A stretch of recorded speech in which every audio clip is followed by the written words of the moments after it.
Mike, I appreciate your sitting down talking with me about reminiscing about a lot of things. And how do you make that transition from big city politics, all those years you put into it, to down on the farm?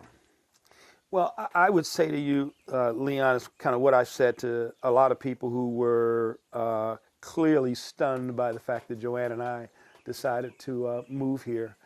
And that is that politics was what I did. It wasn't what I was. I didn't define myself. As I looked in the mirror, I didn't say, there's the mayor. I said, there's Michael White, 13 years old, went to Miles Standish Elementary School. At 13, the two most important figures beside his parents were Dr. Johnson, who was an African-American PhD in agriculture, and Carl Burton Stokes, who said, I want to be the first African-American mayor in Cleveland's history. And so for me, actually what started at that moment was kind of a schizophrenic pursuit of two huge goals. And so while people looked at our move here as something must be wrong with them, for us it was pretty natural.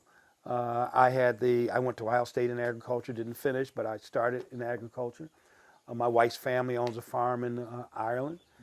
So for us, it was kind of like the normal progression. And I must tell you, Leon, in 23, 24 years, I've never awakened with regret, that we moved here. And I think if my wife was sitting here, she'd say the same thing. You have found something here. Is there something in the soil that was that gives you that sustenance? You think in farm life? I mean, you've always been agriculturally oriented. I've always known that from your working at in elementary school, in the school garden, and all that. Is there something about working in the soil or working with nature? I'll give you an example. There's a house right behind this barn. We don't own it, but it's a neighbor.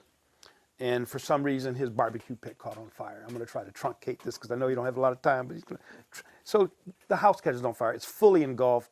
We were living at that time over that hill. The wine steward calls me. She's screaming. She said a bomb went off. We run up here, and the house is fully engulfed.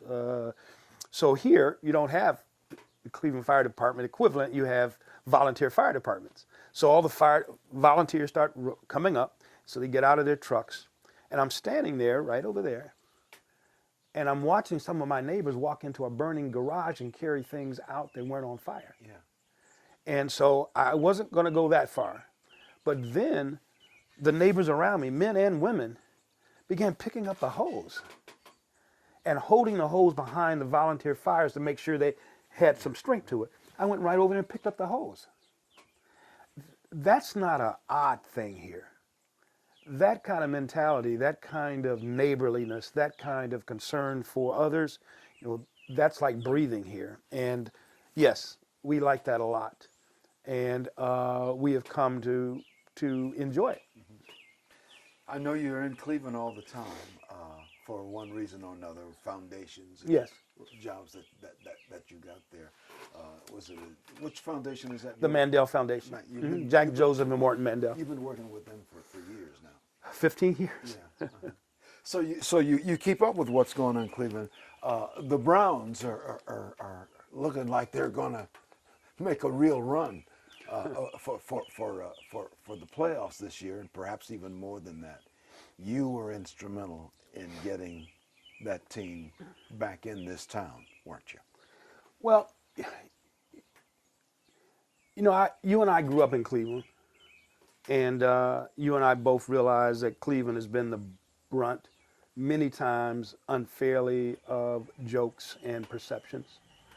And in the Brown situation, I think that any Clevelander who had been mayor would have done the same thing. Yeah. If you had been mayor and you knew that you had done everything that the NFL had asked you to do, you knew that you had done everything Art Modell asked you to do, and then not in the middle of the night, but almost in the middle of the night, they pick up and move. I think that probably most Clevelanders